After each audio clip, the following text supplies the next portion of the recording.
Awesome. Going. So yeah, my name's Anissa, and this is Will. Hey, everyone. And we're going to be presenting this first little section about what is Imarc and what's the resistance to Imarc been so far. The International Mining and Resources Conference. You'll probably hear that word a lot this week. So we'll give a little introduction, and then there'll be 2 sessions about Extractivism 101 that will happen from 2:20 till about 3:30, and then there'll be a break, and then from 4:30 to 5:30. So once we're finished, we'll let you know what's going to happen. But first, before we get started, I'd just like to acknowledge that I'm on the lands of the Wurunjeri Woiwurrung people near the Mary Creek, and I pay my respects to elders past, present, and emerging, and acknowledge that sovereignty was never ceded. And I highly encourage anyone, if you haven't seen the kind of acknowledgement opening that we did earlier this morning with Robbie Thorpe, you can catch it. We'll put it up on the website. And it was just a really nice way to kind of start the conference. Even though most of it is online, a few of us were able to meet up in person on country beneath the big gum trees next to the river. So encourage you to check that out. And I guess I'd also like to acknowledge all of the Indigenous people here, and also during the conference we have so many Indigenous voices that are going to tell their stories, and so yeah, I'm really excited for that for the next week. And also to start this conference, I want to acknowledge somebody that isn't with us anymore, but we dedicate the conference to her, and that's Maddie Eyre, who some of you may have known. She was instrumental in organising the counter conference last year to Imarc 2019, and yeah, we miss her every day, and today especially, because she would have loved this and would have loved seeing everyone here. But we keep fighting this fight against the destruction of land, water, and life, and for a better world, as she did, and we continue that on.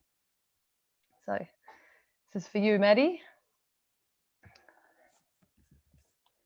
And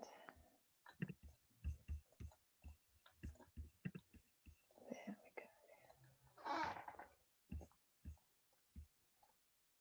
Can everyone see the PowerPoint? Cool. Oh. Sorry, slight tech difficulties. As can be expected. I like the purple cursor, Nice. It looks really good. Yeah. I don't know how it's done. I couldn't tell you how to make your own purple cursor. Okay.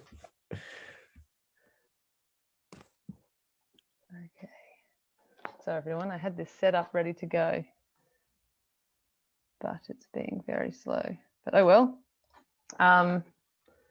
So what is Imarc?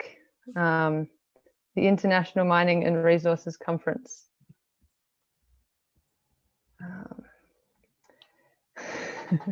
Oh well, we'll let it load. So Imarc started in 2015, so it's now in its 7th year. It's been happening in so-called Melbourne on Kulin Nation country, and it's one of the largest and most influential mining events in the continent.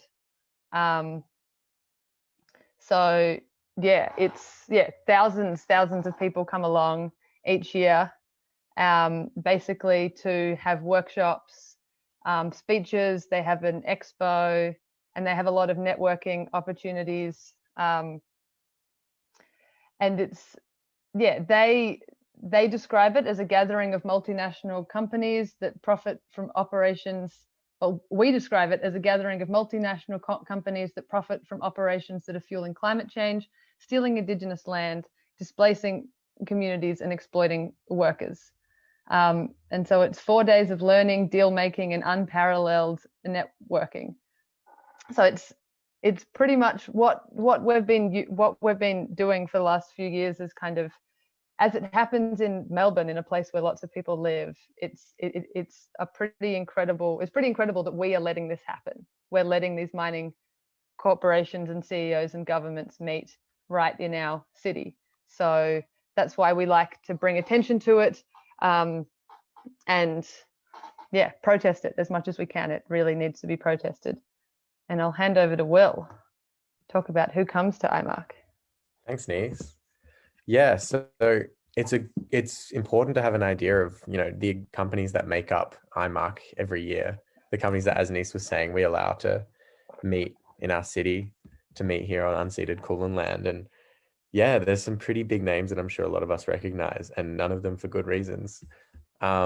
So companies that attend Imarc include, you know, mining giants like BHP, Glencore, Rio Tinto, Oceanic Gold, and many, many more. And you're going to learn a lot. We're all going to learn a lot over the course of this week about what these companies are doing, what they've done, and, you know, why we need to basically, yeah, kick them off here and kick them off in general from, yeah, continuing their operations and meeting. So this is pretty much, yeah, Imarc is such a key moment for these companies. They come together, share ideas, have meetings, and it's a critical time for all of them to be sharing networks. As Nice will discuss in the resistance section, there are even workshops about, you know, dealing with land protectors and water protectors and opposition to mining. So these companies, these massive mining companies who've caused so much damage, are meeting and sharing ideas about, you know, how do we quash resistance? How do we stop protectors? But yeah, maybe we can go through a few of the big ones and talk about, you know, why we're here opposing them and why people across the world are opposing them. So one attendee, Rio Tinto, made massive headlines this year. I'm sure many of us would have read a lot about it and heard a lot about it and shared info. Yeah, but Rio Tinto earlier this year destroyed the Juukan Caves, which deeply troubled traditional owners in the Western Pilbara. And yeah, once they heard that, their worst fears were confirmed after Rio Tinto detonated explosives near culturally significant sites dating back more than 46,000 years. And yeah, there's ongoing effects and ongoing investigation into what happened there. And just, yeah, like, I don't think it's, you know, it could be said more plainly, the disrespect that was shown in the actions by Rio Tinto there. BHP similarly, the collapse of the Fundão tailings dam in 2015, which was owned by a joint venture between BHP and Brazil's iron ore giant Vale, killed 19 people and left a trail of destruction for hundreds of kilometers in Minas Gerais and Espírito Santo states, and it even reached the Atlantic Ocean 600 kilometers away. BP is profiting from a giant gas field in West Papua, while the indigenous population there faced a slow motion genocide under Indonesian military occupation. New Matilda, who are a fantastic independent media organization based here, have been leading an undercover investigation into what has been happening there and revealed that the oil giants collaborating with the army and police who are implicated in the killing and torturing of pro-independence activists, and basically implementing and escalating militarization of the entire of West Papua to deny independence and to secure their gas reserves. Likewise, Oceanic Gold is one that some of us might have heard of, but is a little lesser known than the other two. And they're an Australian-Canadian mining company with a track record of forcing their mining operations on unwilling communities, using human rights abuses and promoting environmental destruction. The company's operated a gold and copper mine in Didipio in the Philippines since 2013 and have used a whole range of dirty tricks and really, really heavy-handed and violent tactics to secure access to the land there. Oxfam reports, summarize forceful acquisition of land, human rights abuses, and even the murder of anti-mining activists Cheryl Ananayo and her cousin Randy Nabaye. And there's a similar track record of abuses by Oceanic Gold in El Salvador as well. Yeah, but what do these companies all have in common when they come to meet at Imarc? The Victorian government supports them. So the VicGov sponsors and are proud to be a founding partner of Imarc. This is all straight off of the website there.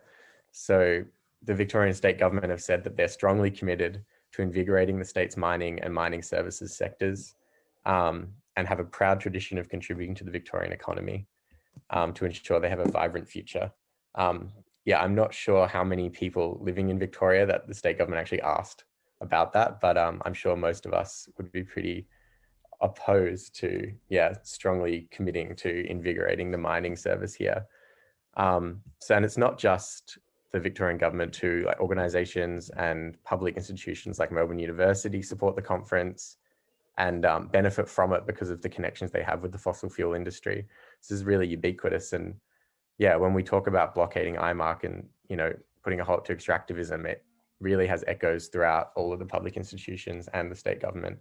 So we have to be, I guess, aware of the fronts we're fighting on there.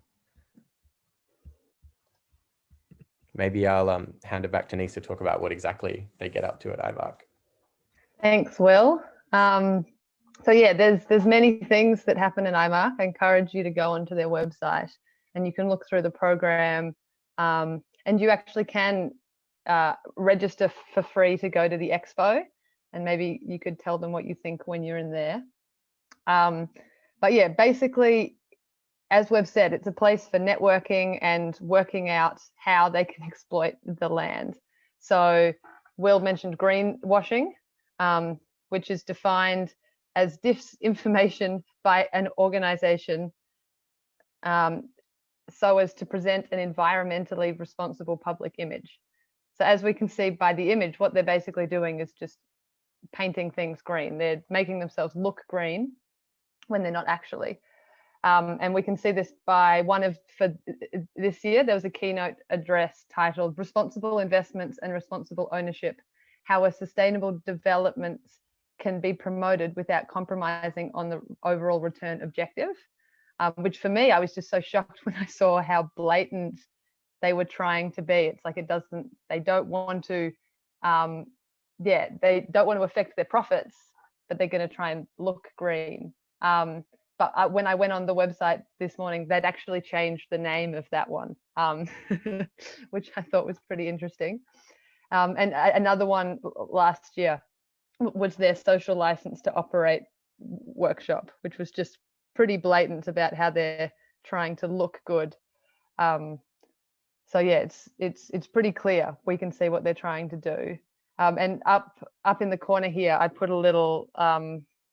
Most of these are straight from their websites or their reports, but it talks about kind of how much investment is happening at this conference. People are making deals, and those investments are actually quite big, over $100,000. Most of them are undisclosed, surprise, surprise, but 12% of them are $100 million to $250 million. Like, this is big stuff that is happening within this conference. And this is all from last year's program, and I just found it so blatantly shocking how they have streams that talk about how can we extract resources from these different parts of the world. And so to me, it really puts forward the kind of mindset of the people in these industries of, Africa as a resource, Asia as a resource, Latin America as a resource. It's such a colonial mindset of how can we exploit what's happening in these countries and these continents.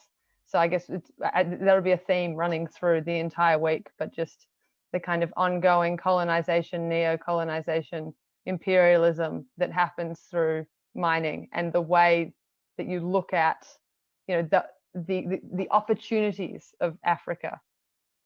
And then this is, what does Imarc create? So Rio Tinto, they create their matching and meeting area. So this is where the business deals happen.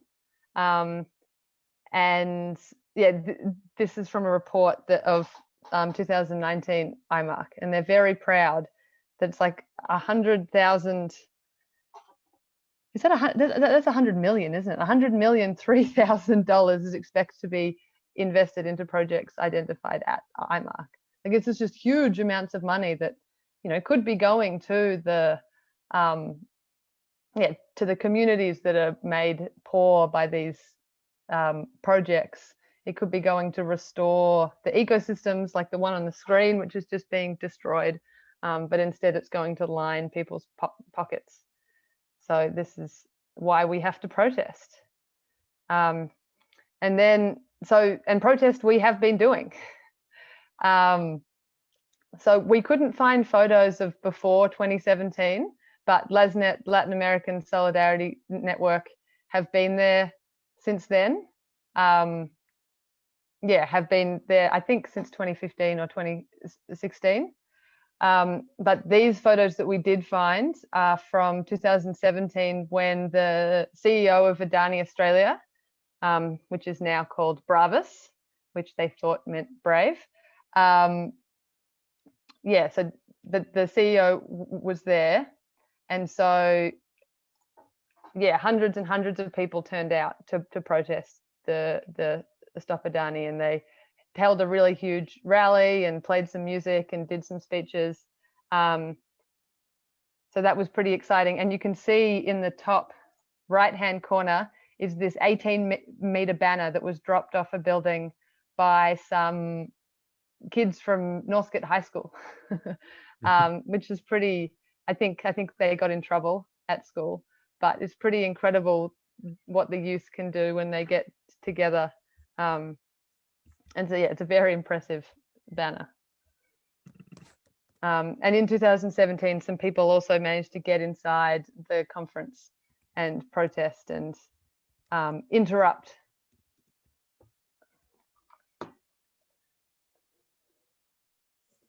And this is 2018. So some of us were out the front kind of chalking and with our banners to get in the way of, you know, as the delegates entered. Like, we weren't able to really blockade, but we're just kind of there to have conversations, you know, create some platforms for people to speak and really show resistance, like not let the conference just go ahead. And so that was groups from Rainforest Action Group, Latin American Solidarity Network, Mapuche Aboriginal Struggles for Indigenous Land, Frontline Action on Coal. Yeah, kind of showing the coming together of different groups. And not only that, on Halloween, which was the last day of the conference, the Imarc had their gala dinner in Crown, so it would have cost hundreds, if not thousands of dollars a head. And so we held a zombie march. So yeah, as it says on the t-shirt, dead planet equals dead people. And it was a really great event where lots of people and kids got involved, dressed up as zombies, and just kind of made a bit of ruckus out the front of their gala dinner, which I think annoyed them quite a lot. And you can see how even, yeah, 2018, the police were coming out in force to protect the mining people. And then this is last year. So I'm sure a lot of people watching this actually came along. There were hundreds and hundreds, probably about 500 over the entire week. And yeah, this is scenes of people from West Papua. There's Viv Mallow, amazing Indigenous activist, people from Chile, Vicky over from Western Australia, and Colin from the union movements. So yeah, we had heaps of different types of people coming together to show resistance and actually get in the way of what was going on. It's amazing. And then I love the Grandmothers for Climate Action came along as well.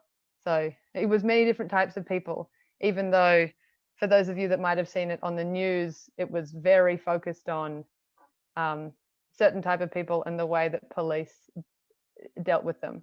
So that's it was a pretty full-on experience. The police really showed what they will do to protect, you know, their mining interests. And later on in the week, we have some amazing workshops on a policing 101 to kind of understand the repression and how the police work in this space, as well as if anybody here came along and had a pretty full-on time, we do have a session tomorrow that's kind of helping people work through any trauma or any big feelings about last year, because we need to be able to, yeah, look after each other in this space, because it did get pretty full on, but it was also incredibly inspiring and a really joyful time to be able to see what we can do when we organize with many different groups together, and come together. And we pretty much, shut down their conference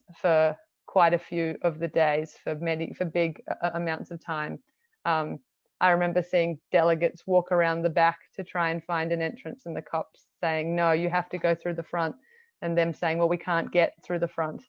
And so, we really made an impact on that, as well as, I think there was some group that had a stall in the Imarc conference, and then they decided, wow, there's so much resistance to this, we will leave. And they came and joined us outside.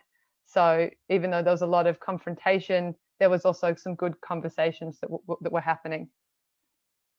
And that brings us to 2020. So here we all are now, and Imarc is online, and as are we, because of the coronavirus. This is kind of where a lot of organizing happens. And so we decided to, hold this conference a week long of, I think there's 30 different events, platforming frontline voices, giving skills for resistance, talking about how Imarc works and the structures behind it. And then on the last day, we'll be visioning. We'll create a space for different speakers and all of you to, dream about the world that we want. Because although it's frustrating and it's been a hard year for a lot of us, it's really exciting to be able to take this time together to kind of learn and think and strategize and plan and get to know each other. So thanks so much for coming along and joining us.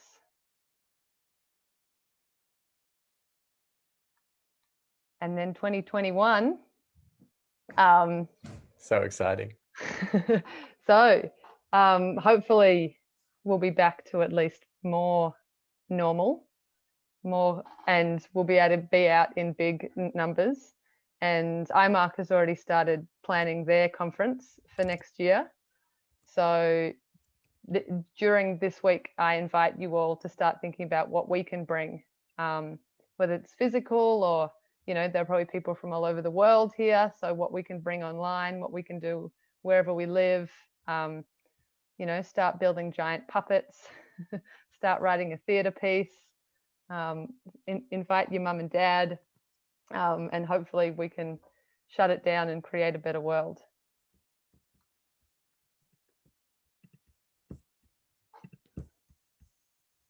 Yeah.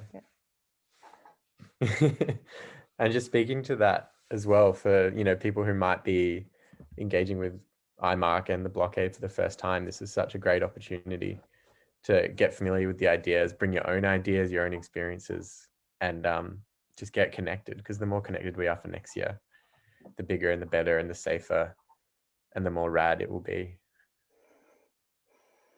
Yeah. So I think that's our little section. If you have any questions, please chuck them in the chat. Will and I will be looking at it. And also, or any of your own experiences, because I'm sure a lot of you here have stories from them. So please chuck them in the chat and keep conversing about that. But I would like to hand over to Marisol for the next section of, to go into Extractivism 101. Thank you so much, Anissa. Just wanted to read from the chat before we start, when you were doing the the acknowledgement of the country. We received a text in the chat saying that one of the person who is listening, he is from Treaty 7, Region 3, Metis lands of Turtle Island. Yeah, so just to mention that.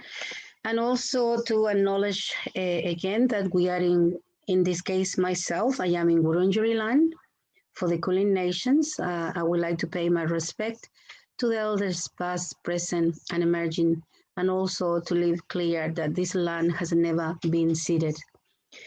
And of course, we are going to start with Extractivism 101 in Latin America, perspectives on extractivism. We have today two speakers. One speaker is from Brazil, from the landless movement of Brazil. And we have also a speaker from the grassroots movements from Chile. They are already in the audience, so I'm going to introduce them. But before, just to mention a little bit what Anissa, was saying, I think it's a good opportunity, to start from now organizing, thinking what are we going to do next year.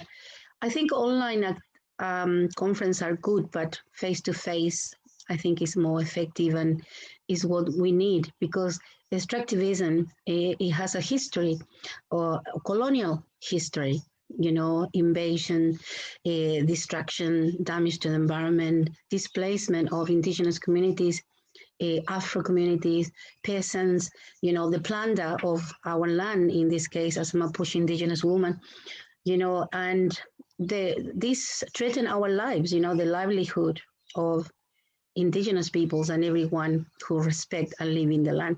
So we need to, do something effective. And I'm gonna invite our first speaker. She is from Brazil. Her name is Dandara. Dandara is a member of the Landless Workers Movement, MST, from Brazil. She's currently working in the MST state office in the Minas Gerais. Minas Gerais is one of the Brazilian states that are most affected by the mining industry.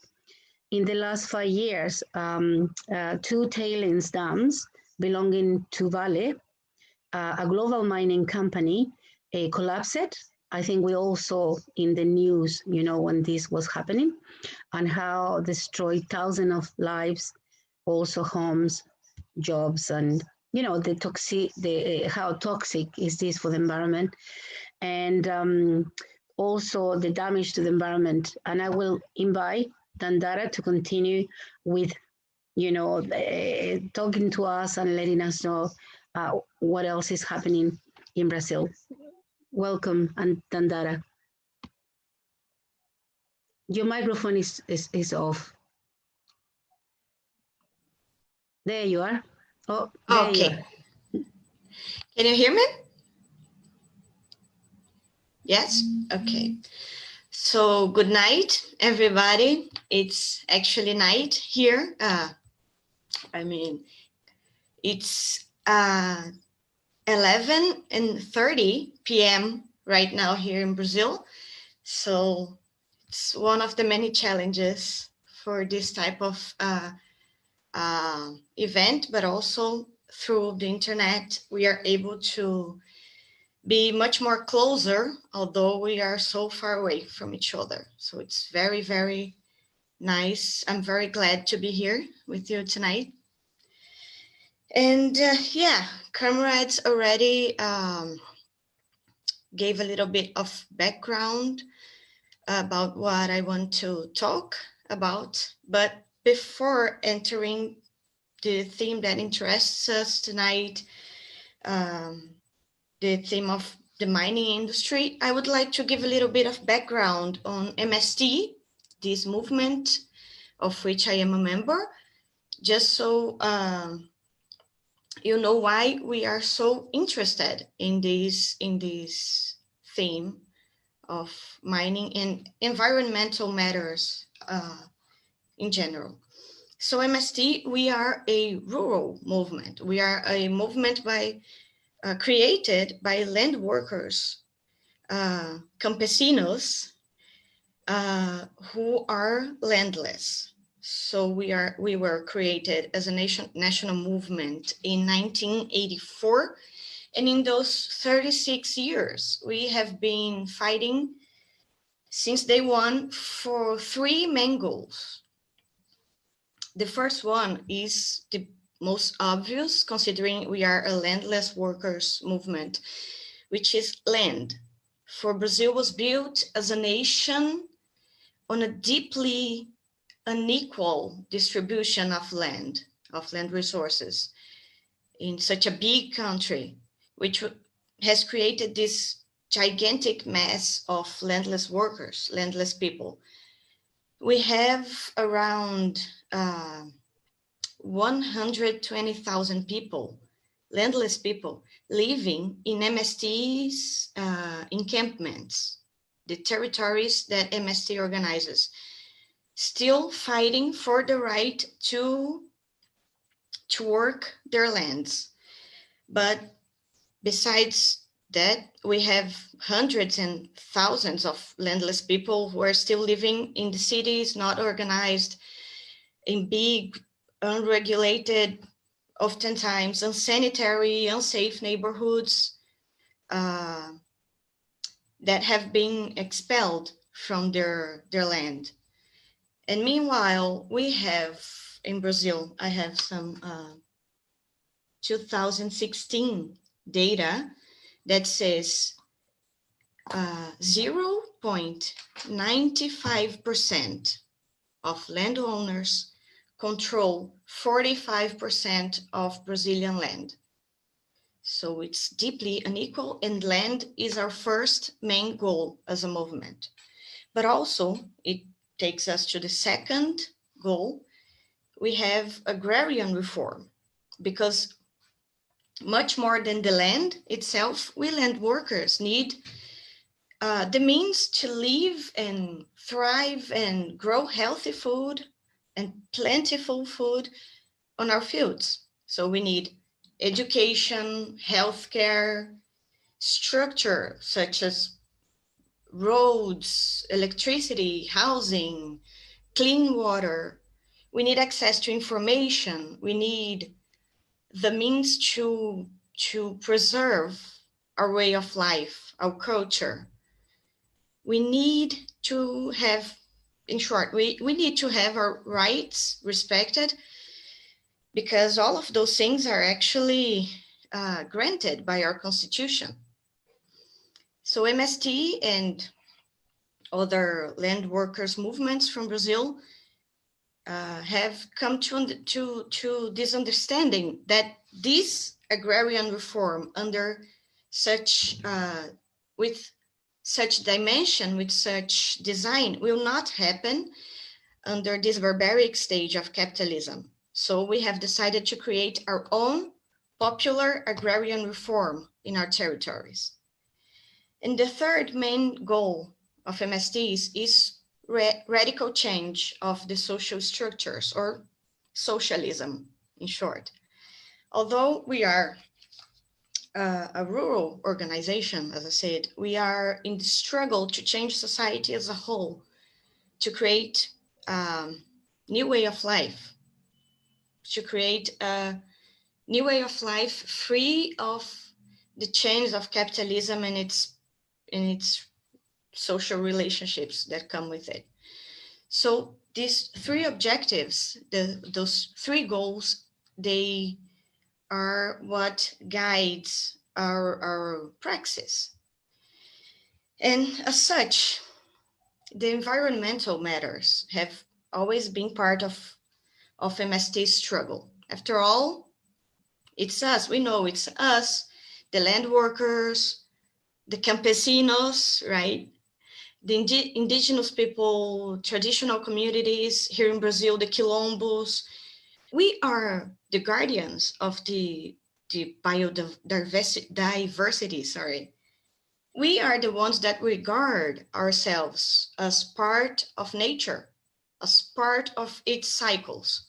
So it's deeply intertwined with our struggle, the environmental aspects of it. But these matters became more pressing in the last few years as capitalism tries to fight and save itself against its own crisis. We know that the attacks against nature and against human rights and against the sovereignty of developing countries, these attacks grow more and more violent every day. And for us in Brazil, as have been said here before, in Minas Gerais, the state where I live, we had these big instances of the complete disregard of capitalism, of human life, of nature. Of course, you heard of those two crimes, and they were reported as accidents. In the last 5 years, then these two big tailings dams have collapsed, and left behind hundreds of dead people, thousands of homeless people, jobless people, and unimaginable, maybe unfixable environmental impacts. The first one, we call it the Mariana crime. Mariana is a city where a really, really big dam collapsed. It's made, I have a number here, 62 million cubic meters of toxic mud invaded the city of Mariana and all the small towns around it. And many small towns were completely destroyed, covered by the mud. The river in the region, which is called Rio Doce, which means in Portuguese, the Sweet River, was completely contaminated. And this river reaches 230 cities between the states of Minas Gerais and the neighbor state of Espírito Santo. This river was contaminated, possibly forever. The mud went all the way into the ocean. 19 people died that day, but many, many more people had their lives destroyed. As the comrade mentioned before, the Samarco Mineração S.A., which is the company that controlled that mining site, it's a partnership between Vale S.A., which is this global mining industry company, but that has roots in Brazil, and BHP, which is Australian capital, right? Anglo-Australian, something like that. So this was 5 years ago, this November, it completed 5 years. But then in January of 2019, we saw a new crime, which was announced. It was waiting to happen again, this time in a city called Brumadinho, which is somewhat close to where I live, here, the capital of the state. It was a smaller dam, but still completely devastating. Again, the numbers are 13 million cubic meters of mud. And once again, completely destruction of everything. And this time around, much more people died, almost, actually over 250 people died. But there's estimative or something like that, that says around 100,000 people were somewhat affected by this crime. So we are looking at a terrible, terrible devastation. Right now, looking at the future, we have it's hard to come across exact numbers because it's something that obviously the companies want to hide. But right now we have about 50 of those dams in the state of Minas Gerais that are under risk of collapsing all over again. This week, we will have next week, actually, families being removed from their homes in a city called Barão de Cocais, here in Minas Gerais, because the nearby dam is under risk of collapsing. So we have a very, very urgent matter in our hands here in the state. We also have about 400 abandoned mining sites here in Minas Gerais that could potentially represent a very real danger to the areas around them. We don't actually know. So for all of this, for the urgency of those matters, MST's number one priority right now in the state of Minas Gerais is to fight against the mining standards that we now have.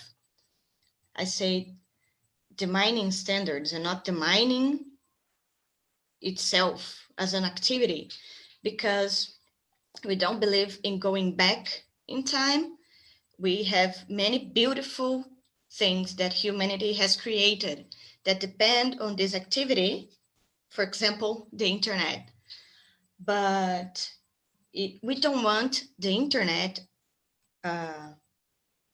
if it's gonna hurt people's lives and nature. So we need an alternative, a new way of thinking about a new standard of the mining activity, controlled by the people, with the people's needs in mind, respecting the environment. And also because Vale, the company, has been fined 20 billions of reais, which is our Brazilian currency, to pay for the crime in Mariana, this one which was 5 years ago.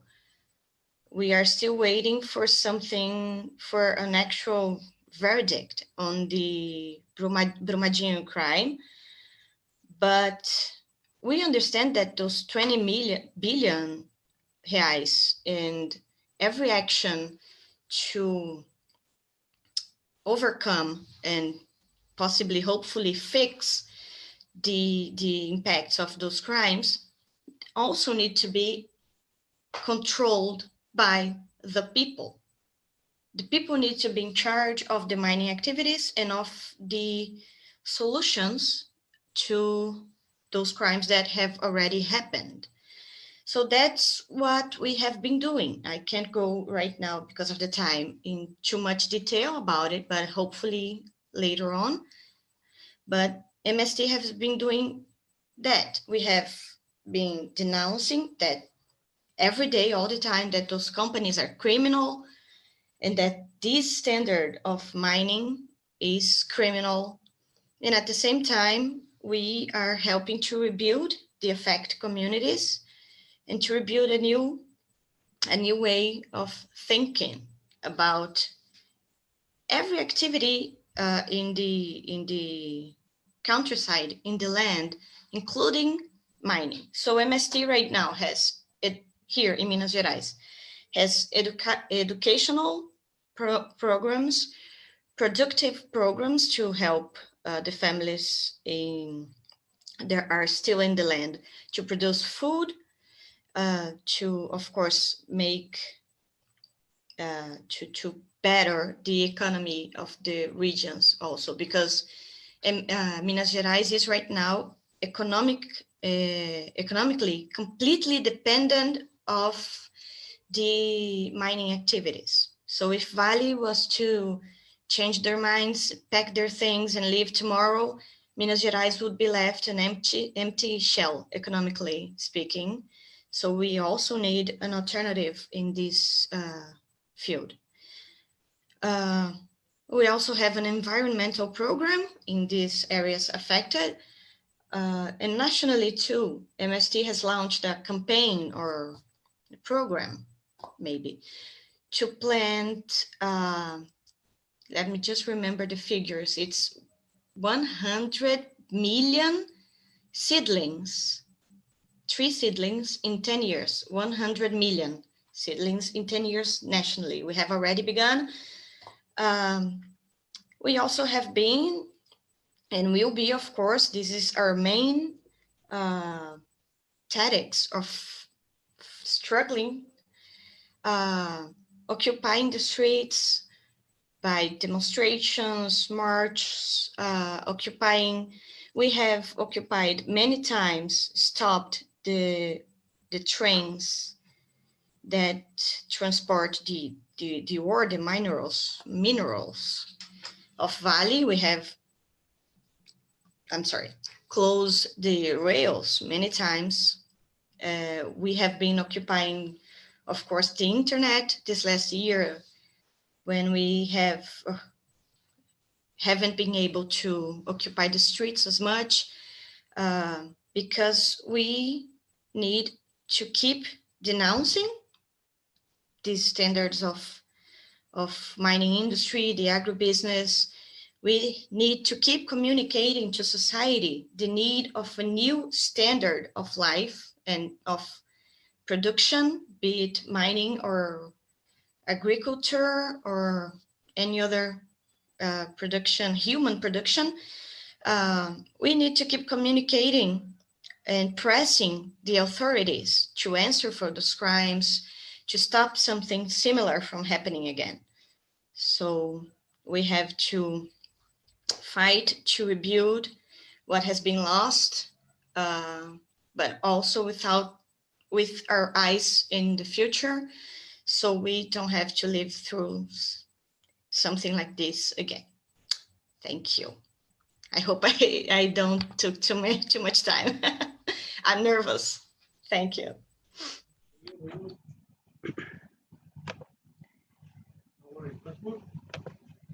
Thank you very much, Dandara. Obrigada. And, and before I introduce our next speaker, just to mention that we had a speaker, an indigenous leader from Ecuador, Naira, from the CONAIE, that's the indigenous organization that unfortunately due to connections and also the time difference, you know, because don't forget that in Ecuador, there isn't problems in the area where this particular organization is at the moment. Yeah, unfortunately, she's not going to be able to join us today. But if everything is okay, she will join us on Thursday. That's going to be from 10:30 a.m. to 1:30 p.m. Australia time. And also 8 p.m. and 10 p.m. Australia time, just letting you know. And I would like to introduce Danny. Danny is an activist from a grassroots movement from Chile, fighting neoliberal extractivism also. Welcome, Danny. Your microphone is also off. There you are. Oh, off again. Okay, There. am I on right now? Oh, yes, you are fine. Yes. Thank you. Okay, great. A little confusing. Well, first I would like to start by offering a land acknowledgement. I am currently located in Picunmapu, that is the northern part of unceded Mapuche land, and I'm trying to make this quick, but by offering this land acknowledgement, I hope to reaffirm my commitment and the commitment of my organization to working always in solidarity with the Mapuche liberation struggle and all other indigenous struggles located in this territory. So I guess to begin, I think there's a lot of similarities in this territory with what Dandara was describing in Brazil. There are definitely different places where extractivism is lived in different ways. I know we're focusing primarily on mining, but extractivism is felt in a lot of different industries. In Chile, you can basically split this up in a north-south dynamic. In the north, the primary extractivist industry is mining, but in the south, the primary extractivist industry is forestry. And then throughout the country, you will also have different electric projects, some of which are actually hydroelectric projects. So they get to be billed as like green renewable energy that ends up polluting rivers and native land.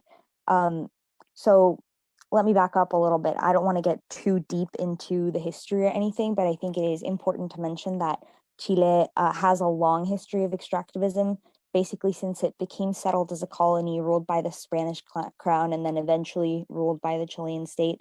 The land and its people have been the target of exploitation in the name of capitalism, essentially, primarily exploited by foreign capital, but they always have their really helpful national capitalist class ready to help them out exploiting the land and the people. So it's important for me to mention that the history of capitalism, colonialism, and extractivism are inseparable from each other. You can't really talk about one without talking about the other. Neoliberalism is just one sort of facet of capitalism, but that doesn't mean that before neoliberalism, we didn't have all of this going on as well. In fact, one of the earliest types of mining that was taking place in this territory was saltpeter mining, which goes back a couple centuries before the implantation of neoliberalism in the territory. So we're talking about something that has quite a bit of history because of the way that Chile is a colonial state and has been at the mercy of Yankee imperialism basically since its separation from the Spanish crown. You know, you get rid of the old master, you get a new master. So to sort of land this on a couple more concrete examples, in the north of the country, in a city called Antofagasta, which is one of the bigger cities. It's one of the biggest cities in the north of the country, and there's a lot of mining activity. Most mining happens in that area, maybe not in the city, but in the areas around it. And earlier this year, it was found that at least 9% of the population, they tested blood and urine, at least 9% of the population had elevated levels of arsenic in their blood, which for adults was around 8% and for minors was 12%. So it was much higher in children. And this is just a really concrete way that we can see that this is something that's affecting people right now in a very, very urgent way, because you don't really live a normal life if you have elevated levels of arsenic in your blood. That is heavy metal poisoning. And this sort of same pattern is repeated in places where it's not necessarily the mining industry that's responsible for the pollution. There have become a few emblematic locations of what extractivism does to the land and to the people, which we have started to call sacrifice zones or zonas de sacrificio. And a few of them, I'll just be naming them and telling you a little bit about it. One of them is the Quintero Puchuncaví conjunction, which is near to Santiago, which is where I am. And this is a beach town, or actually it's two different municipalities that are sort of very close to each other and share a lot of like industry, where in the past, I would say 20 or 30 years, if I'm remembering correctly, there have been 20 different industrial facilities that have been implanted in that place. And the consequence of that is that people have higher rates of cancer, have higher rates of asthma and other respiratory diseases. And, you know, it's pretty common to walk along the beach and see a dead bird or smell air that smells sulfuric because because the pollution is in the soil, it is in the air, it is inescapable. And that's why those places tend to be called sacrifice zones, because they've essentially been sacrificed. Both the land, the people, the animal, anything living there has already been sacrificed to the industry. In the case of Quinteros and Puchuncaví, it's primarily energy generation industry, so different kinds of energy production. But the same is true, for example, where other industries are present. A different sacrifice zone that we will often talk about here is Petorca, which is a town a little bit to the south of here, where avocado production is very important. And this leads to drought for the city, for the town. In Petorca, water has to be hauled in with trucks, even though it's normally a place where water should be abundant, but all that water gets redirected into avocado production, which is one of our major exports. So it's not going to stop happening unless we make it stop happening. And all of these areas tend to have sort of a similar problem that Dandara was describing, where it generates economic dependency in the actual place where this is happening. So for example, in Quinteros and Puchuncaví, this intersects in a really interesting way with gender, because it ends up happening that in Quinteros and Puchuncaví, most men are employed in the industries that generate the pollution. So most groups organizing against those industries tend to be women, because they're not employed by those places, because they have to take care of their kids and see their kids get sick and see their families dying. While the men can't really do much because they have to work and they have to bring home a paycheck and they have to keep doing this, and they can't organize against their employer. And so you generate kind of like this dependency where you need to push them out, because if you don't, that is a direct threat to your survival. But you also can't, because that is a direct threat to you being able to put bread on the table. And in a slightly sort of almost more nefarious way, in the north, where mining is more prevalent, you will sometimes see a mining company offer to pay for a miner's child's studies in a mining related field. so that then they can hire the child in the future, like as a professional, so that then you end up with these families with generations of miners that have worked at the same company, because that company is continuously exploiting the same place, but also making sure that you and your family and the town is economically dependent on the survival of the industry.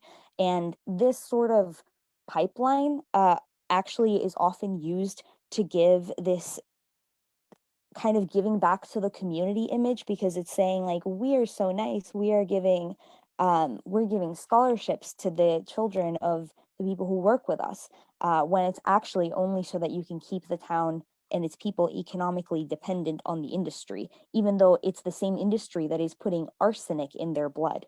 And so it's like this nefarious pipeline that then gets given like this nice little top coat and billed as something positive.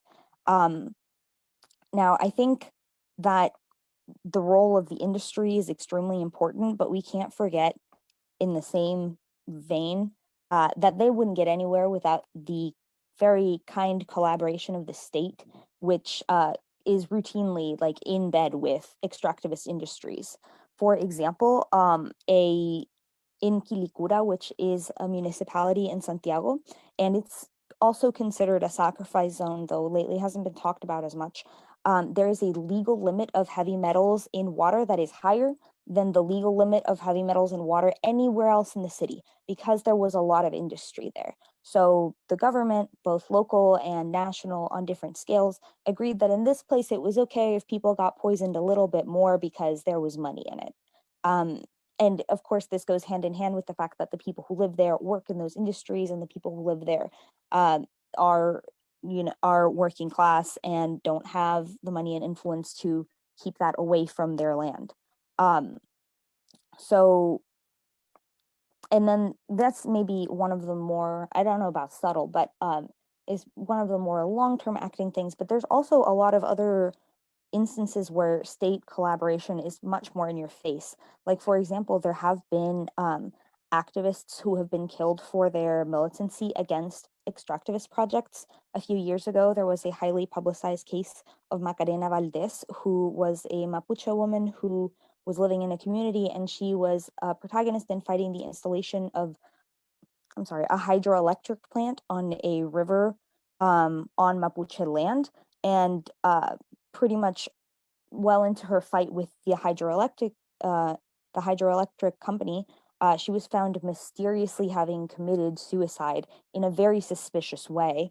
And it was never really investigated, and there was no closure on it whatsoever.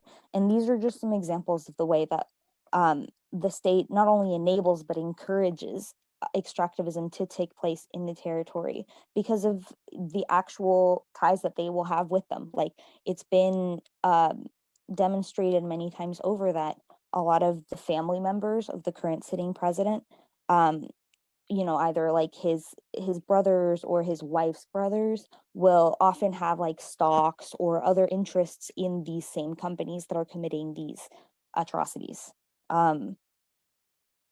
So that's one thing, which may sound very depressing, but there are things to be done. I wanted to end this on a slightly more positive note. With all these things, there have been a lot of examples of popular resistance against extractivism. Territorial organization has been extremely important.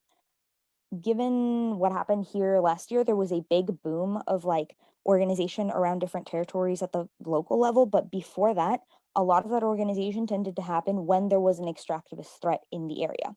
In the municipality I mentioned in Santiago, Quilicura, the legal limit for heavy metals in water was actually successfully pushed lower by a local organization group, by a local organizing group.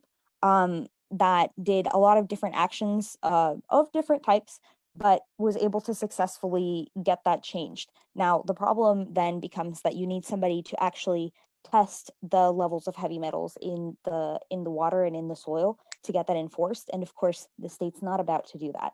But that's when the organization itself and the way that it's self-managing its own territory comes in, because even though it's been a bit and they've been slowed down by the pandemic, they do have plans to get on that testing and make sure that gets that the levels that are supposed to be met are getting met. And then the other really, really important example, and I'm sort of bringing this back to what I started with, is Mapuche and other indigenous resistance, and the way that their radical action has been particularly important. I'm not especially an expert in this, and I'm sure you will have other speakers along the week that will be able to talk about this in more detail. But when Mapuche people in the South especially recuperate their land to form autonomous communities, the way that they push out both latifundistas or landowners and the forestry industry is something that we can look to. There will often be acts of sabotages and other similar instances where a community will take credit. They will say, we sabotaged this truck, we committed this, and we're retaking back this land that was stolen from us. And so it's important to note, not only, sorry, I got distracted. So it's important to note that there's a lot of different ways that communities have been taking matters into their own hand and resisting the extractivist industry and the state that sort of sets them up for that and helps them out. And there's a lot of examples in Chile, but also throughout Latin America. And I'm sure we'll be getting more into this the rest of the week. Thanks for the time.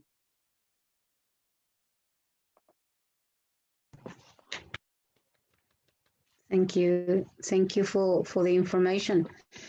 Probably just to add a little bit, you know, that something positive in the sense that we also had in Chile, we have the Barrick Gold, you know, is a company from Toronto, Canada, who in September this year, on the 18th of September 2020, the Chilean court decided to cancel the Pascualama project. That it was an incredible fight, you know, or struggle between the indigenous who live in that part of the north of Chile this project started in 2013. And finally, you know, the resistance of the local community and indigenous people managed to stop the project. That is a good thing. I'm not saying that in the future they will not try to open it again, but at the moment, yeah, it's not, will not continue. So that's a good thing. And yeah, so we had Danny, thank you so much for all the information and speaking today. And also Dan Dara, I'm not sure if people has questions. We still have a few minutes. If you would like to ask some questions, you can send some of them through the chat, or you can just open your microphone and ask the question.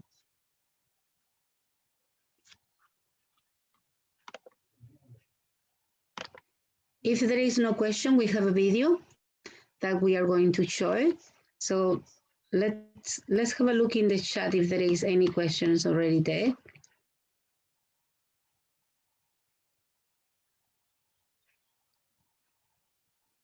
Okay.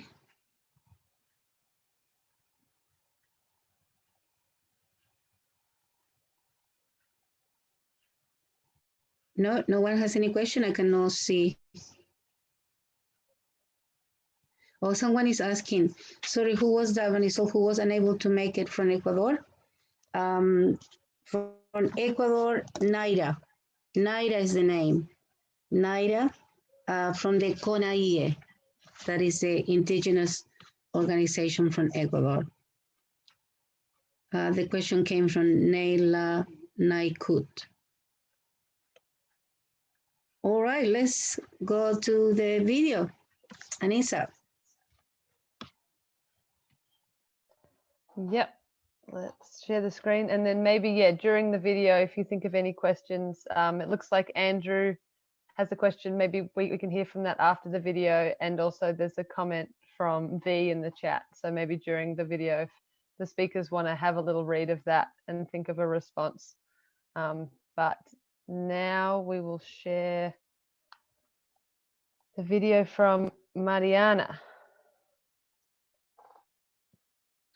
Maybe I'll just read this out. Mariana Fernandes is a Brazilian activist of the World March of Women, an international feminist movement which seeks to change the world and the life of women. As a researcher, she is working on issues related to the impact, especially on women's lives, caused by predatory economic modes of development and extractive industries, as well as on feminist economy and the construction of feminist alternatives. So we've got some videos that will play during the conference and put up at the end of the conference that Mariana has contributed to different parts. And this is her on what is extractivism.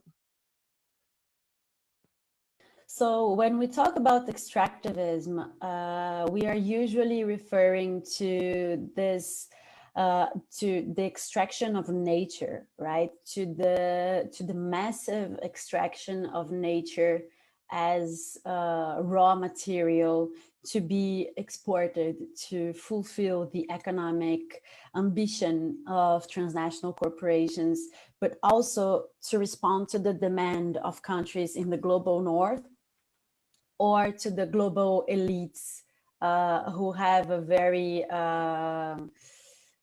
resource-intensive lifestyles that depend on extracting a lot of nature from somewhere in order for that lifestyle to be maintained.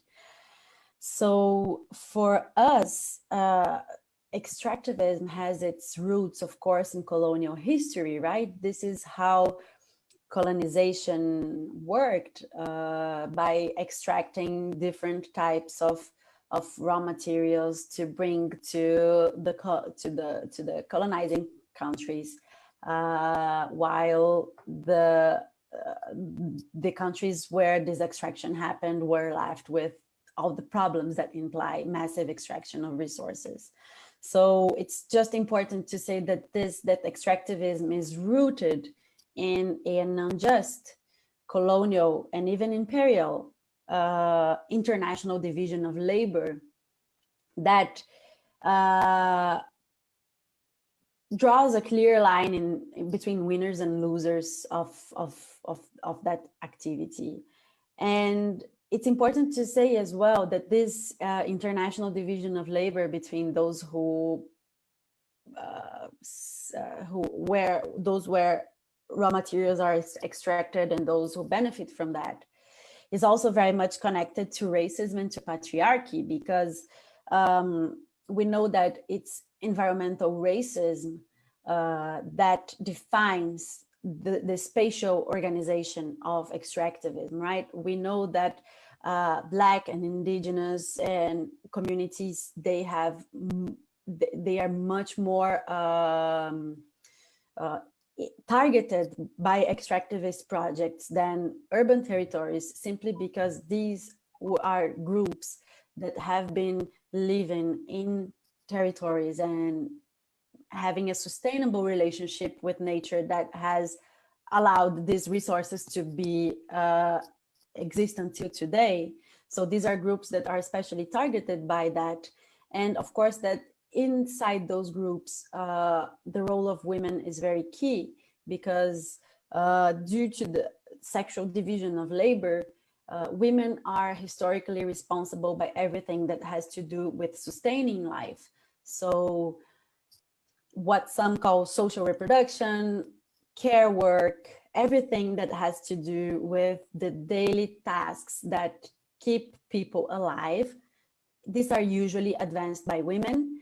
And we know that when an extractivist initiative arrives in a territory, the first thing they do is to destroy the conditions of possibility of sustaining life by appropriating, by dispossessing people from land and destroying, for instance, family agriculture, by polluting or appropriating sources of water.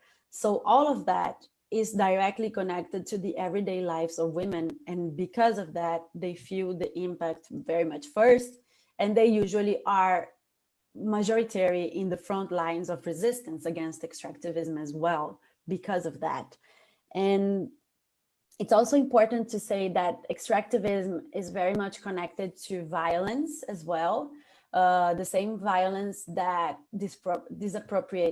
dispossesses people from a territory is the violence that uses the bodies and sexualities of women as battlefields. And this is actually very common in extractivism. For instance, we know that when some extractivist projects imply bringing a lot of men to a given community, and we know that when that happens, there's a tendency of increasing sexual violence, of increasing sexual harassment, but also an increase of alcoholism and drug use and abuse. And these are things that happen everywhere all the time when extractivism is there. And the consequence is also increasing domestic violence, but also young girls getting pregnant, and sexual diseases. And of course, the increasing of the commodification of the sexualities of women, that is also very problematic. So for us, it's very important to emphasize that extractivism has a very violent side. And this violence can even lead up to conflict, let's say to civil war. It really happens that the drive to extract raw materials ends up creating conflict in certain countries, like the Democratic Republic of Congo, which is a place very rich, for instance, in cobalt. And cobalt is a key mineral for the supply chain of the new digital technologies. And right now, because of cobalt, there is a new wave of conflict that is going on there. And of course, that is in these situations, women are being used as the bodies and territories of women are being used as territories of war. So this is something that we oppose, that we don't think it's how it should happen. And I think we must also add that the imperialist side of extractivism is very evident. For instance, when we know that what was behind, for example, the political coup that happened against Evo Morales in Bolivia last year. This was a very violent US-funded coup that happened among many other reasons to ensure the foreign control of Bolivia's national reserves of lithium, which is also a key mineral for the digital supply chain.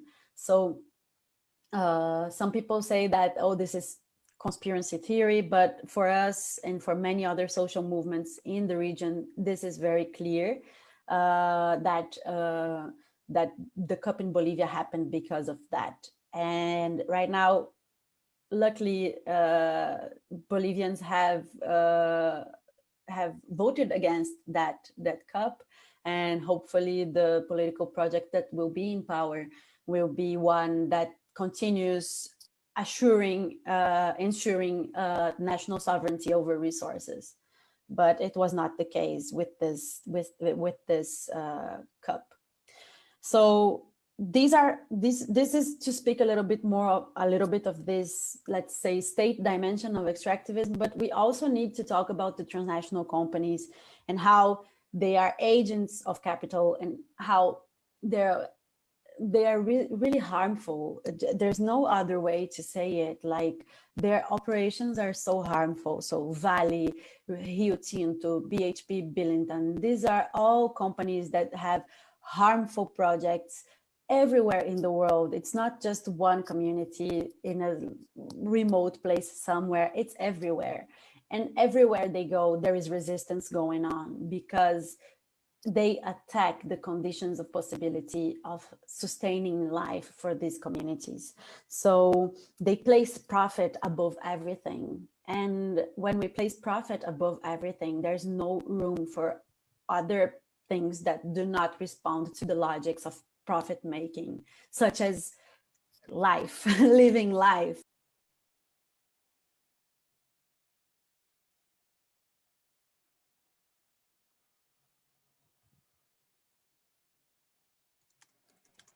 Thank you so much. That was a very interesting way to see extractivism that I think is so important. And know many times we discuss those issues early. We don't go there when we talk about extractivism, the damage and all the bad things that basically affect those people who live in the areas where normally mining companies, decide to start, destroying.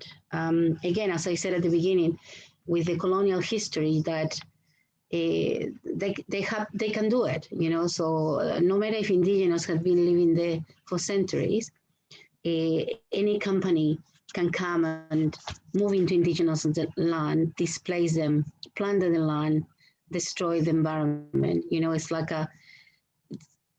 no one say anything, but it's like a normal thing that is happening around the world at the moment. And there is no law to protect indigenous people, because we have situations in Latin America where indigenous communities have a title, a proper document, who is very clear that they are the owner of the land, but doesn't stop governments for entering the land using the law, saying that whatever is under, I'm not sure how many meters, of the land belongs to the state, not to the people who live there. So it's very important to remember that we have also cases where even rendering, one's productive island, they get unhabitable, after mining company has been working in those islands. They destroy completely the life and the livelihood. So people has to move out of the island as a way to survive. And we have some questions, as Anissa mentioned before. I hope that the speakers had the time to read them during the video. One of the questions, I'm gonna try to move. I'm gonna ask Anissa, Will, help me please. So if we can look the chat. Yeah, one of the questions I can see, the first one, could be wrong or right, is Mary Delora. Is that correct? And she's, I can imagine this question is for Danny. I wanted to ask what's happening with all the political prisoners in Chile who were arrested last October. Are any of them still on hunger strikes? That's what you want to know. And yeah, that's the first one, I think. And after we have B. And Danny, do you want to answer that? So the short of it is they are, most of them have started to go on their formal, their actual trials, because a lot of them were incarcerated after an initial hearing that determined that there needed to be an investigative period, during which many of them were incarcerated as a preventative measure, but truly a punitive measure.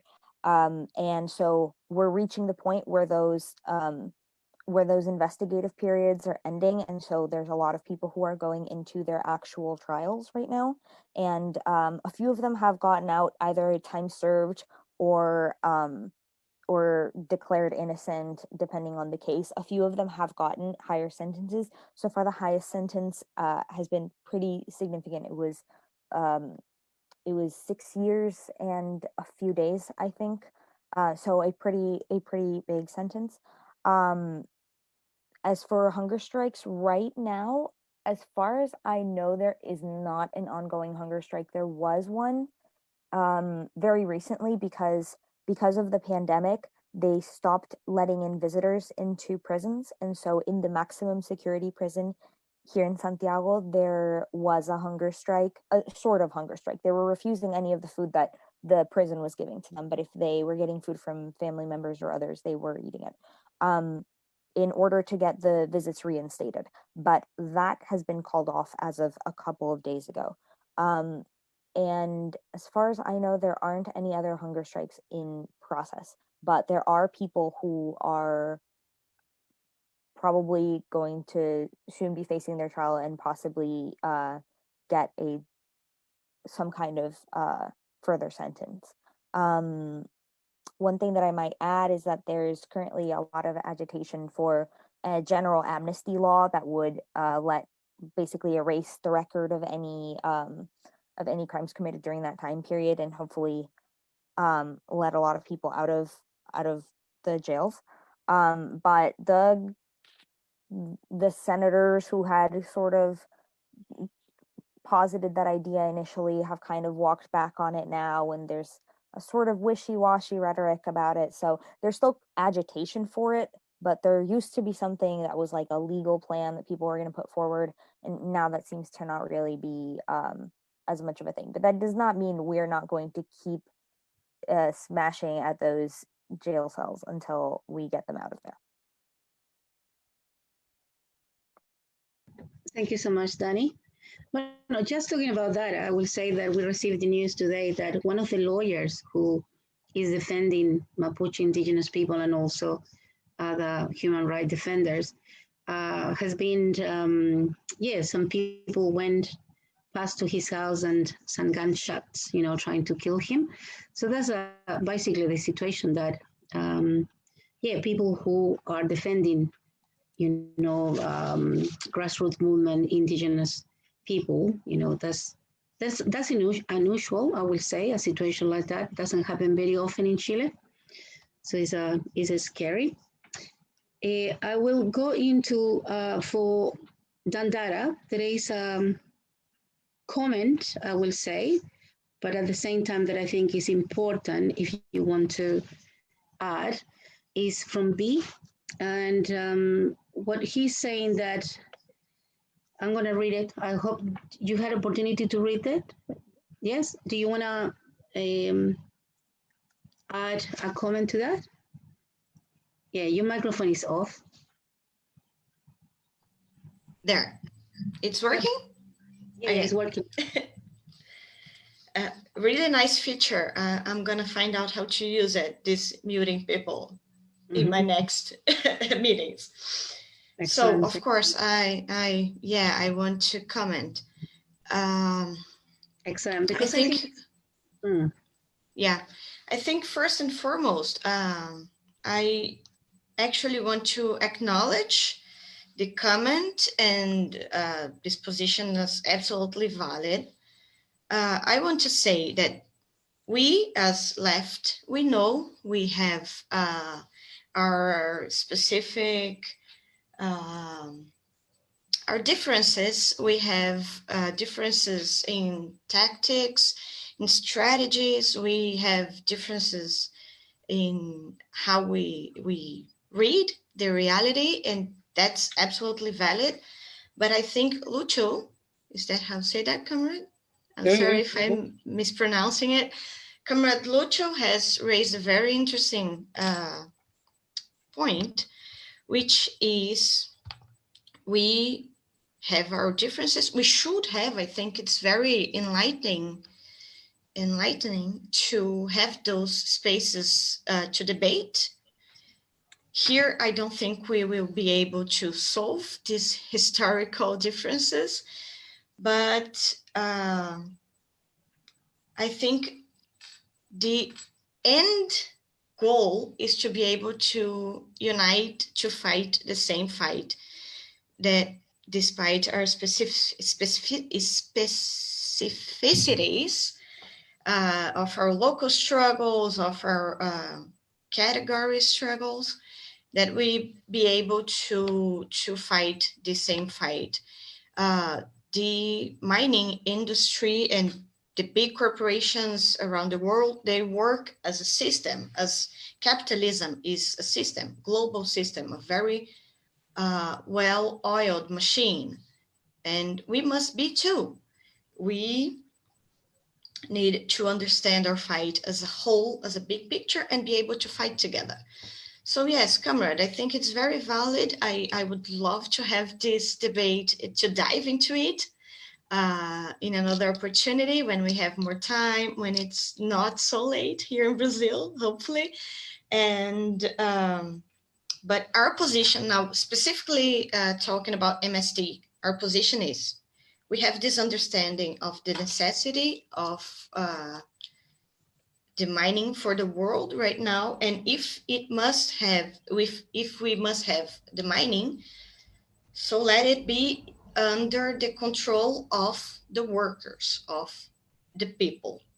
But of course, we are here in Brazil fighting alongside our comrades, indigenous people, our traditional communities, such as Quilombos, for example, here in Brazil, to stop the advancing of the mining enterprises in those territories. So yeah, ultimately, we are fighting together.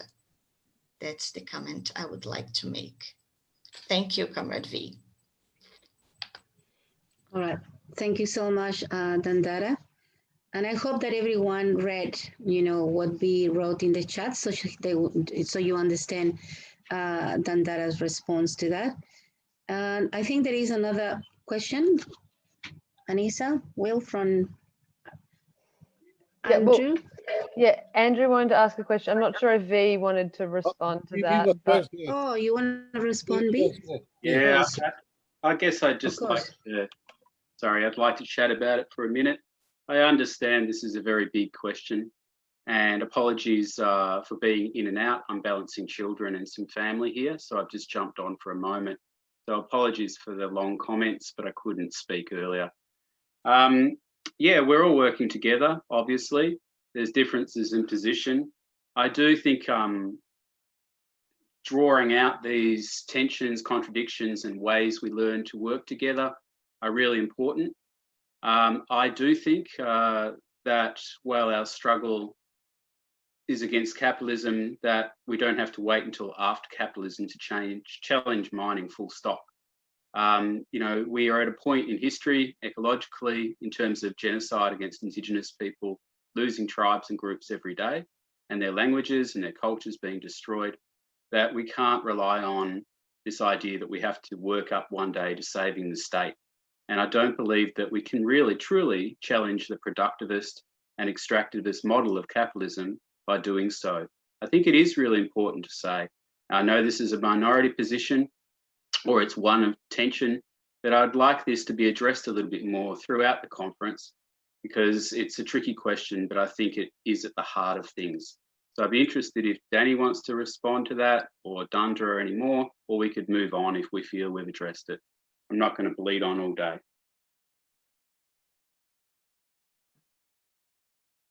All right, anyone who want to contribute to, just letting you know that the discussion is mainly, that the MST and probably some left movements, they see that, Andrew want to speak? They see that, as Dandara mentioned, that the workers or the people should be in control, of the mining.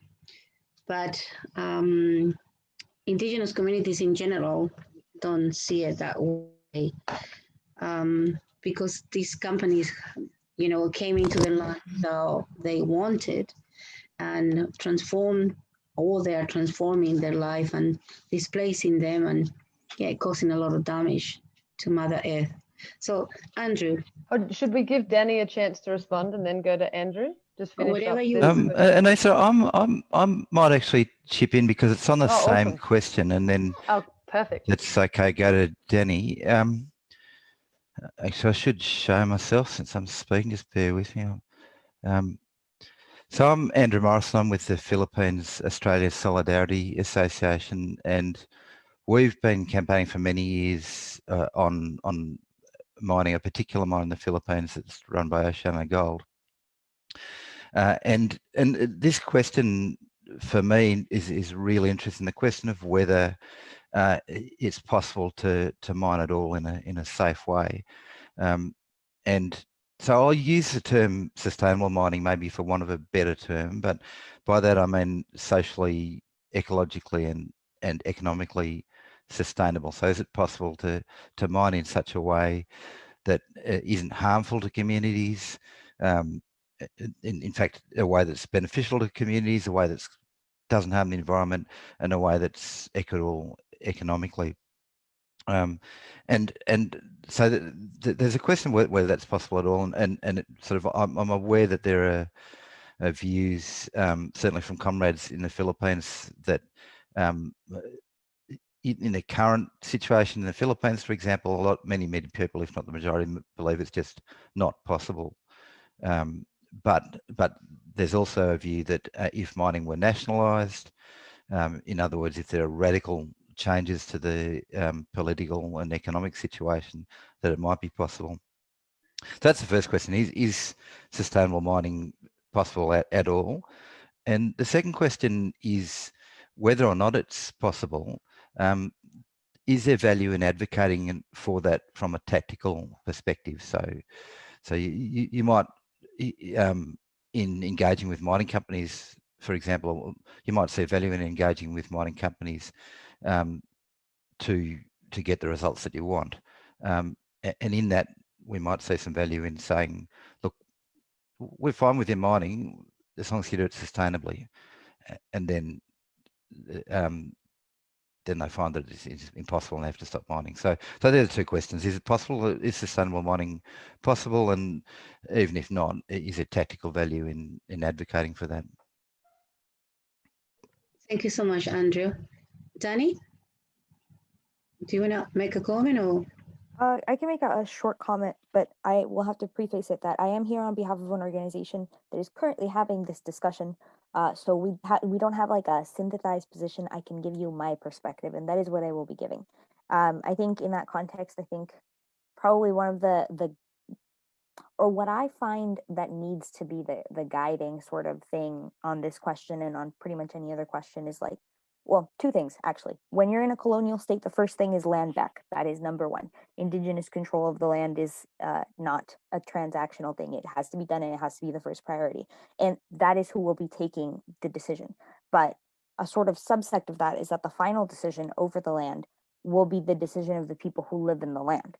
And if the people occupying that territory deem it that at that point they will practice some mining on that territory, that seems to be reasonable. But in the experience, I think, of many Indigenous groups, it tends to balance out that people don't want to do mining because of the devastation that occurs.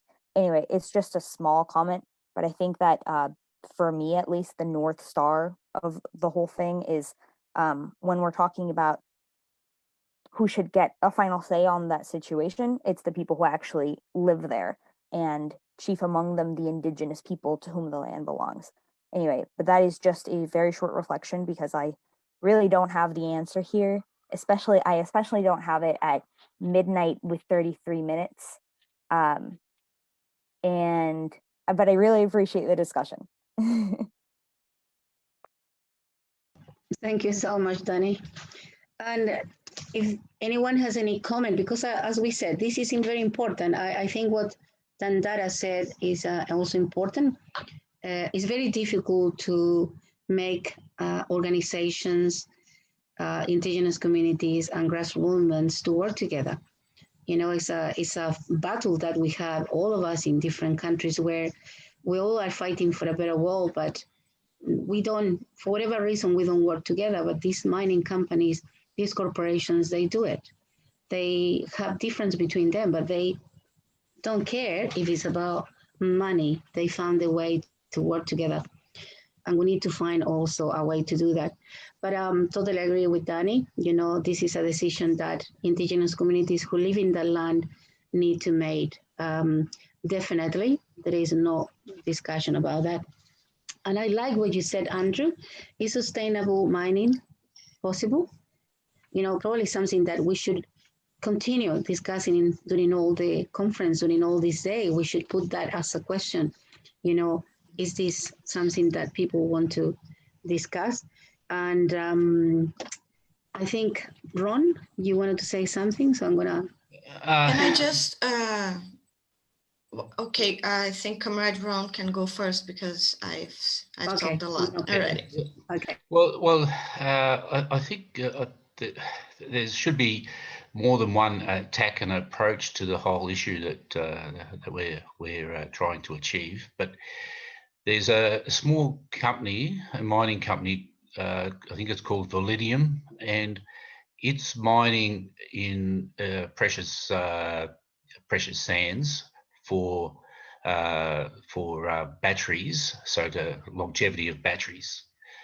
And part of their exercise that they're trying to work on as well is recycling, because I think Australia, we recycle all of these heavy metals that are being dug up and used in batteries and in phones and etc.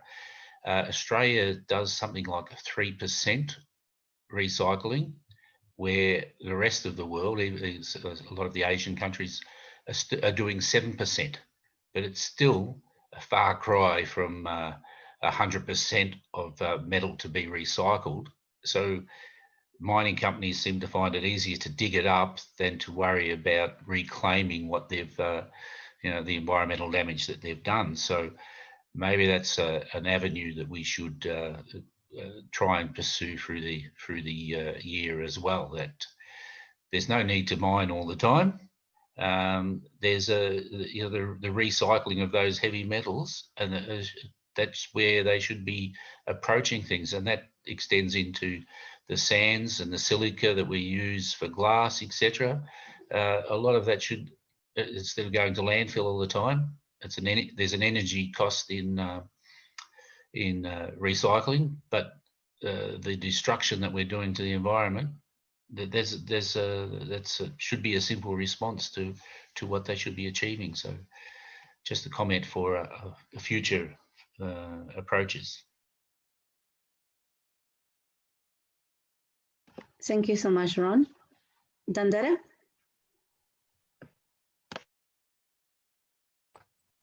Every time. Okay.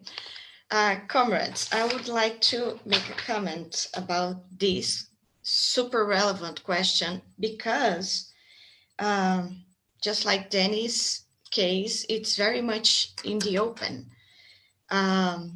First of all, I'm also here representing an organization that's enormous and that has people way more qualified than myself.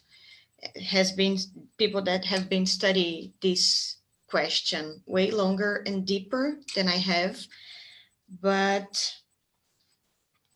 the main thing is, when we say popular alternative to the mining industry, we're talking about not only a change of ownership, but a change of the structure.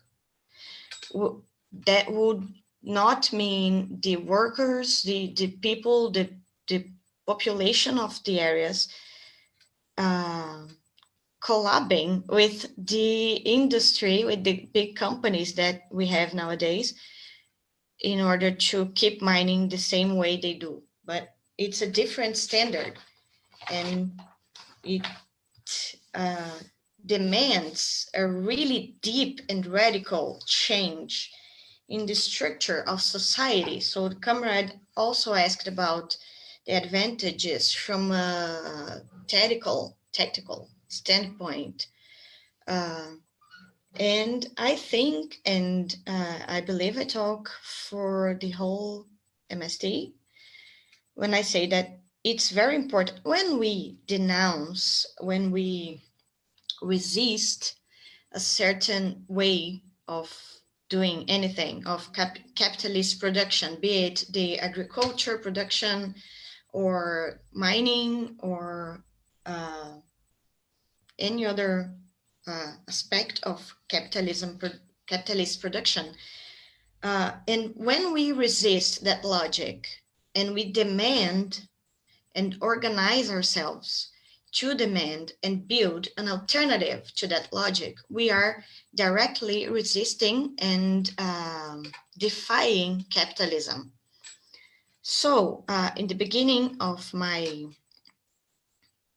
speech or whatever over there, I said that we in MST, we understood already that agrarian reform, the way we see it, won't happen under capitalism. We are building our popular agrarian reform. But if we know it's not gonna happen in terms of structure under capitalism, why we keep fighting for it? Because first of all, we are doing it in our territories. We are making it happen. We grow food, we have our own cultural mechanisms of educating the workers. We have our schools, so we are doing it already. It's small, it's a small scale, but it's happening. It's the popular agrarian reform. And fighting for it means fighting capitalism. When we occupy land, we are defying the very idea of private property, which is the basis of capitalism. So when we say this standard of mining won't do anymore, it doesn't, we don't want it anymore. We never did, actually, but we don't want it, and we are organizing to create an alternative. Even if it's not going to happen tomorrow, we are taking a stand against capitalism and creating the basis to what will be our future in a new society. I hope that helps. I hope that makes sense. Thank you.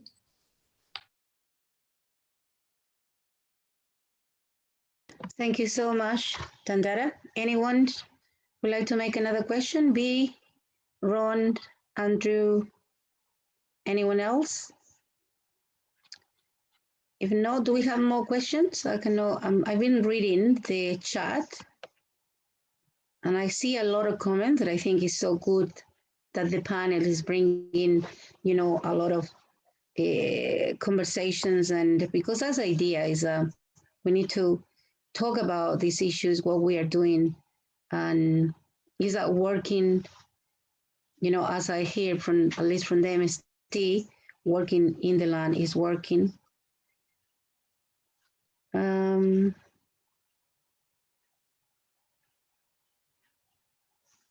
No more questions? Comments? All right, this was a pretty good session. Do you have something, Anissa, that you found? There was a hand up from Brenda. Yeah, please. Oh, yeah. Oh, sorry, Brenda. There we go. We'll ask you to unmute. Sorry, Brenda, your microphone is off, Brenda. So you need to turn it on. Yes, you just need to press the OK button. There we go. Brenda, there you are. Yeah, it's a bit hard, this whole technological stuff. Yeah, there was a comment by Dandara about getting an alternative to capitalism. You can't get an alternative to capitalism. You've got to beat capitalism. And I know that's the big ask, and that's what we're all doing. But, and from what the Dandara is saying, you're trying very hard to fight the capitalists at their game. So I'm not criticising, I'm just sort of saying and it's a very, you know, we've really got to be making connections and building and having people along like the people that have come from wherever it's not, you know, that's great. You know, the more we build right throughout the globe, we're not very good at making connections amongst the left, but we should do more and more of it and keep building and work on ways to find, you know, we're frustrated because we can't get out in the street, but in this time I've noticed groups are organising and they're ready. We're all ready. But, and the other problem, of course, they hold all the reins. How to cut those reins is tricky, but I think they're getting desperate. They're getting desperate. They're not getting everything they want, and they're just looking for profit. All of it's about profit. You know, the reason why they don't allow workers any rights is because it would mean the workers would ask for sensible things to protect workers. But you know, I know you're all saying very similar things, but we've just got to keep on. And I really appreciate you having this conference because it's so important. That's all. Thank you, Brenda. Thank you. And if anyone has no comment, just to mention that, yeah, as you know, Danny was saying, the Mapuche indigenous, in Chile and Argentina, we are facing a lot of mining companies, you know, and oil companies who they are destroying the land, basically. We face a lot of incarceration. You know, there is you will see most of the indigenous leaders, Mapuche, in jail, accused for whatever reason, but never the reason is what they try to, sorry, I think I'm forgetting my English. What they're trying to do is to take every leader out of their way as a way to continue destroying the land. And yeah, and at the moment we are fighting for surviving. So it's not really a lot of time to plan future ways to defend ourselves, because at the moment, if we don't get killed, we get displaced or we get jailed. So it's this happens in countries where there is no laws, for example, who protect you. You know, especially if you are indigenous. So it's very difficult, you know, in Latin America in general, Central America, Latin America, to exercise your rights. You know, it's a very difficult thing to do, because basically as an indigenous person, you don't have rights. You know, police can come anytime to your house. They can accuse you of whatever they want. There is nothing you can do about it. So it's so difficult, believe me, so difficult. So that's why when I see that my brothers and sisters, you know, they are in the street fighting, moving back into our land, it's a big issue. It's a big decision, you know, that normally costs them, you know, the life.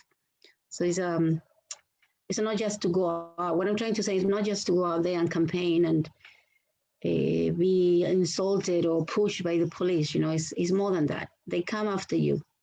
You know, they kill you, and after they said that you kill yourself. So it's such a terrible, extreme situation that we face that it's very difficult, yeah, at the moment to have those future plans. But yeah, surviving, moving back into the land is the main battle, I will say, that we are trying at the moment to continue to remain in our land, protect the land, you know, as we have been doing it for centuries. If no one wants to make a comment, Anissa, tell me what is next. And Andy has a question. All right, see? Yeah. And you got to unmute. Yeah. Hi, everybody. This has been pretty great. And maybe people have already touched on this, like on the side, but I was just thinking that it is such a nice opportunity to actively think about this, particularly because of what Vi and Brian Alexander just mentioned. I was just observing that, and it is happening around us here in Australia, so-called Australia, and I feel it is going to start happening all over more and more as we go into more restrictive COVID and crazy times. We keep fighting against ourselves, when in reality we shouldn't. So maybe a two-part question for people. It might not have an answer now, but it is an invitation to think, to prepare for the future. What might be driving our apparent differences of opinion? And once we identify what is driving these apparent differences of opinion, apparent because we might not differ in opinion that much. Once we know what that is, then could we think of something that we could use on the spot to counter those situations and be able to continue rather than lose the for now weak structures that we have set up? Yeah, did that make any sense to people? What drives our apparent differences of opinion, and what could we use on the spot to remind ourselves that there's another way?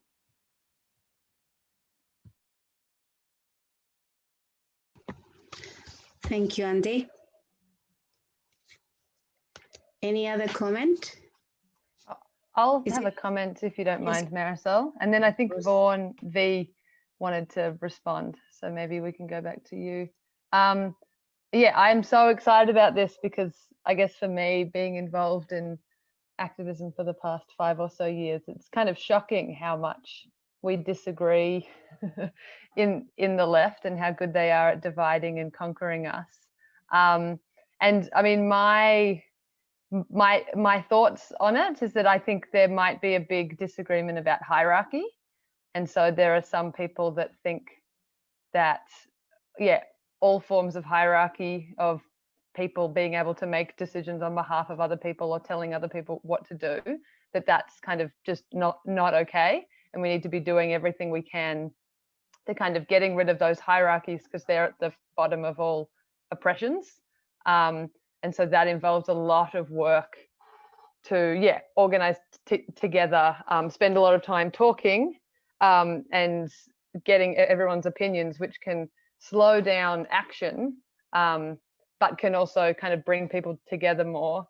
And then I think there are other views that, you know, in order to get to a better world, we need to create a hierarchy to make that happen. So the kind of idea of you take over the state to make the state do something better, so that we can, you know, eventually get to a world which we probably all agree on what sort of world we want, or something quite similar. And so to me, I see a big difference in this kind of, yeah, how do we deal with hierarchy? And I think another big issue is ego. And I've found, I mean, you know, we're all, like, I didn't learn how to deal with my ego in school. I don't think it's really a skill that a lot of us have been given. But yeah, kind of reflecting, and because so many issues I've seen on the left haven't been of issues of opinion, have been, I have a big ego and I want to be right and you want to be wrong, or like, you know, it is kind of petty things of, you know, people that probably have insecurities or really want to be listened to, or, you know, and we all have our traumas, and so we kind of need to deal with our own stuff as well to avoid those sort of issues. And I think, yeah, there's probably a lot more that other people here would think of that I haven't gone into. But I am really excited that we're talking about this in the beginning of this Imarc counter conference, because to me, Imarc is blockade Imarc is kind of what this can be. Like, we have the chance to blockade something every year in the same place, and it's in a big city. So there's a lot of us that it is quite accessible to get involved in. And the way that a blockade can work is that you can have people that want to get in the way and glue themselves to something and climb up poles and do all of that sort of stuff. But then you can have everything else. You can have a big party. People can bring their kids, you know, all the different opinions. We can have space to have these discussions face to face, as Marisol said. It's kind of, it's better if we can do this face to face. But also, you know, the beauty of this online stuff is we can talk to people from all over. So I think we could mix it. But yeah, I'm just so excited that we're in this blockade Imarc space, and I really look forward to continuing throughout the week, but then building for next year. Excellent. Thank you so much, Anissa. And yeah, just to mention, like, one, as an Indigenous woman, you know, who has been trying to continue, you know, denouncing and fighting against all these multinational corporations invading our land, you know, also these companies create international organizations, for example, like the Labor Organization Convention, you know, the 169 ILO, as many people know them. Also the United Nations, you know, Declaration of the Rights of Indigenous People. But in the practice, these organizations, you know, don't do nothing for Indigenous people when these corporations come into our land. No, in this law, it's very clear that they're supposed to come, respect people's freedom, you know, in our land, that we need to have informed consent if they want to come into our lands for exploration or whatever, any action, you know, which may affect, you know, our land, our way of life. But it doesn't happen like that, you know. At least not in Latin America, and I'm sure that in Asia Pacific and Africa also is not happening. These international organizations that are also working for these multinational corporations as a way to show that, yes, they are trying to do something. Because in practice, these multinational corporations, mining companies, forestry, they just come and into our land and they do whatever they want with the support of the states or the governments in place. So that's why unity to fight this corporation, I think, is a priority number one. See, after we can see all our difference, you know, but unity is very important. And I think this is something we need to probably highlight in this conference, you know, that we need to start thinking and finding a tiny, tiny way to work together and make sure for next year, this is going to be massive. If we can do it face to face, we need to make sure we have everyone there outside the whatever building they will choose to have this conference. Anyway, do you want anything else, Anissa? Well, I think, yeah, V really has been waiting a while to make a comment, and then maybe we should wrap it up because there will be another part 2 of this at 3:30, and it could be good for people to go get a cup of tea, and Danny and Dandara probably want to get some sleep. But here you go, Vaughan, and then Marisol will let you wrap it up. Yeah, thank you, everybody. Look, just Lucho in the comments a little while back said, why don't we make a session in the last day or last days around the central question? Personally, I think it is really, really central to what a conference that's billing itself as beyond mining really means. Does that mean that we shut the mines down after the socialist revolution, or is the struggle and the revolution shutting down the mines? Many of us are from anti-mining movements or been around those. And I think this question around forms of development, workers' control, private property, the whole shebang, what it means to turn the world into commodities rather than something under Indigenous control and control of everyone, are really at the heart of things. It's not a secondary question or a harder question. And if we are to work together, we should be camaraderie debating it and discussing it through the entire conference. It's not a secondary or a harder or a later question. It's central. In terms of responding maybe slightly to Brenda, and please, I hope I'm not being unfair, you know, the struggles like the Zapatistas, Indigenous people reclaiming territory, shutting down the pipelines, mines, etc., is happening now. That is revolutionary action. It is prefiguring what we want. And it is not a matter of just waiting electorally or political power. Supposedly, groups will shut down these development projects. I'm not willing to wait. And I think we should be putting this at the centre of our discussions. So yes to a session at the end, but also I think it should be a question throughout in every session. Thank you. Yeah, who is next? Before we finish, take a break. Danny or Dandara, do you want to say any last things? Cool. But I like what B said. I think this is something should be discussed during all the conference. I think is a good point. I think it's really good. Mm-hmm. Maybe just to say, as my wrapping up as well, first of all, thank you for having us, for having MST in this space. Very important to us. It took us a while to realize the emergency of this question of mining as industry, but now it's fully our priority. Oh, I'm too tired. Our priority over here. So thank you. And also, I would like to finish agreeing with Comrade V to say we have to build right now the world we want to see in the future. We still have our differences, and I think it's not a bad thing. And we should talk about them. It's good, because it's not about the fundamental things. We all agree that the capitalism is bad, the world's bad as it is, and we can make it better by prioritizing life over money and profits and all that. So we agree on that. And yeah, we should try and have concrete victories now, so we can start building the world we want to see in the future. For example, as I said, our settlements where we have over here schools, we have been studying agroecology and how to produce food without inside of nature's cycles, because we are inserted in them.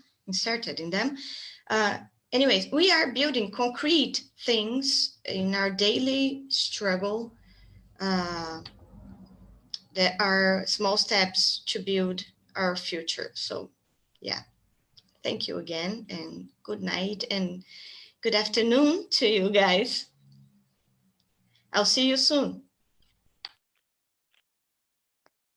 I also just wanted to thank you guys for the space, for having us here as well. We really always appreciate being able to chat with everybody at LastNet. And thank you, Bambara, also for your presentation. I feel like I learned a lot, for the conversation afterwards. And yeah, I mean, just to echo what everybody has said, our fight is here and it is now, and it is together to build an alternative to capitalism right now in our practices and in our actions concretely in different ways, but now. Yeah. Thank you. Thank you very much. And I think this is the end of this session. And don't forget, as Anissa, do you want to invite everyone to the next one, just in case, Anissa? Yes, so the next session starts at 3:30. I'm just putting the details because it's on a different Zoom. I'm just putting the details in the chat, and I will share my screen so that if people want to sit around, you can see what's happening. But yeah, it's another discussion about extractivism 101. This is part 2. So we've got speakers from Africa, Melanesia, and so-called Australia. So and Nat Lowry, who is moderating, was in this session. So hopefully she's heard a bunch of the awesome questions that have come out of this so far, and we'll continue having that conversation. And yeah, like I'm writing down all these questions so that we can be posing them to speakers during the week. And then when we come together on Sunday in the afternoon, we'll actually have a physical get together so we can continue the conversations face to face. So thank you, and thank you, Marisol, for moderating.